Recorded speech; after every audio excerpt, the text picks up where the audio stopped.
we go again. Remember when I said that there was a difference between conception and execution? Yeah, obviously Drake believes that the execution was completely there for this album. And I think honestly this is one of the problems when an artist is so successful as Drake is, has the longevity that Drake does. They just get to such a level of fame, and I feel like they're just surrounded by yes men at this point that no matter what they release or what they do in music, they're going to believe that it is the greatest thing in the world and that they are the messiah of the music industry. I mean, yeah, Drake is past the point of being humble. We can all appreciate that, but this is just like a new level of being pretentious and like literally looking down on your fans and those people who consume your music. But you're right. I mean, with lyrics like "Your pussy is calling my name, so come on baby, let's stop playing games." I mean, how could we not crown Drake as just being completely avant-garde and next generation with what he's doing? I mean, I know what I'm going to write in my next Valentine's Day card. I mean, the poetic depth to that and existentialism is just, it's so deep and intangible, and wow, it's something that we really will be debating on years and years to come, and lectures and professors will be talking about the genius behind the lyricism. Or maybe it's this. Oh my God, I get it now. The song wasn't about having to change your mattress because it's squeaky. It was about sex. Look, Drake tried something new for an album, but at the end of the day, it's not like this concept or even this album is something that other artists haven't touched upon, that they haven't done before. Kanye West did this years ago in The Life of Pablo with Fade. Drake himself even did it on Passion Fruit. I'm sorry, I'm just not buying that this is something that is just so far ahead of its time that years from now, we're going to look back on this and certify this as a classic. I've spent long enough with this album now that it's not like there's things in it that are going to keep me coming back for more, and I'm going to change my opinion or my view on it just years from now. And when you have a lot of music reviewers out there, like a lot of people who consume music, who are respected for their opinions, for their reviews on things, when they turn around and go, no, this just feels like an uninspired album from Drake. Like, it was solid, there were good points from it, but overall, it just feels like it wasn't seen all the way through. It just feels like an uninspired project. And that's my take on it as well. I mean, there were moments that definitely shone through with the production.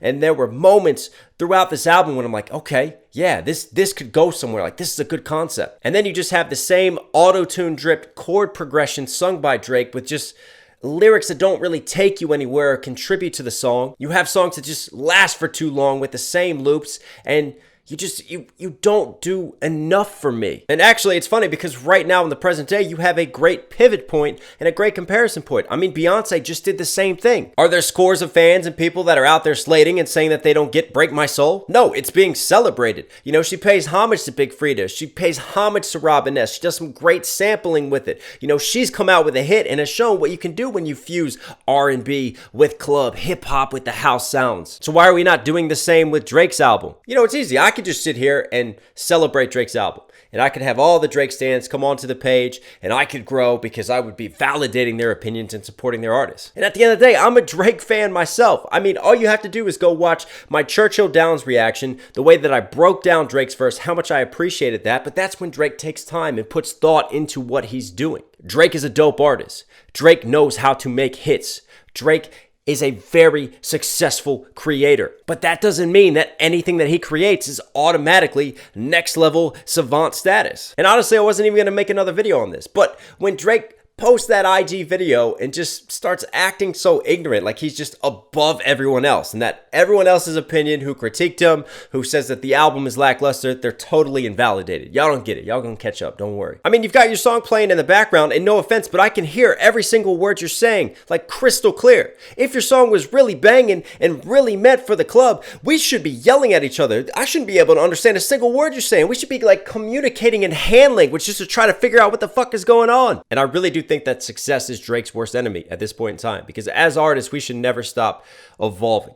We should never stop trying new things. And then when something doesn't necessarily work, we digest it and we learn from it. And when you have a large amount of people that are telling you that, no, this is some solid stuff, like this is a step in the right direction, but this isn't the total package. This isn't complete. Maybe you take that on board. Maybe you go back and you start to reflect and you start to figure out, right, okay, that was try one. I'm trying a new genre. I'm doing something different. How can I grow now? How can I evolve and get better? No, instead it's, y'all don't understand. It's fine. It's fine. You'll get it. Don't worry. I'm the best. I'm the best at everything I do. And yeah, all of us artists have to have a certain self-belief, a certain confidence. But at the end of the day, when it comes to creating albums and it comes to trying to have personal growth with your music, You just gotta read the writing on the walls. I don't know. Have you guys gone back and listened to Drake's album? I mean, how do you feel? Round 2, round 3, round 4. Is it worth coming back to? I mean, again, there's strong points to it. I don't want to totally dissect this and destroy it. There are some positive moments and some good takeaways from this. It's just how Drake is acting now and how he's treating things that is just completely unnecessary. But maybe I don't get it. I don't know. I look forward to catching you guys next year when,